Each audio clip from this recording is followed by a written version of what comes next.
ฟ้ามืดกะคงบ่โดนเห็นสนตาเว้นยามเศร้าน้องเอ๋ยเศร้าสาอย่างเอาถ้าเขาบ่ฮัก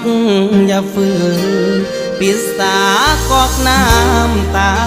ที่มันหัวออกบุญมือไปแล้วเขาคงบอกคืนอย่าฝืนให้เสียเวลาอย่าห้ามน้องพอ